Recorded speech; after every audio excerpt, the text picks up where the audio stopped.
ఒళ్ళే నిలువెల్లా నువ్వు మెచ్చిన పెయింటింగ్ ఏంటి ఉండే కంటిన బొట్టు బిళ్ళ నువ్వు రోజు చదివేదేంటి నీ పరువాల పత్రికని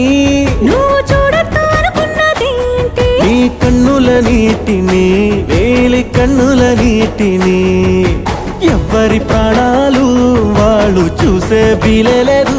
కానీ నా పంచ ప్రాణాల రూపాన్ని నీలో చూస్తున్నా అద్దం ముందు నిలబడి అబద్ధం చెప్పలేనే నా అద్దం అంటే నువ్వే మరి ఏ నిజం దాచలేనే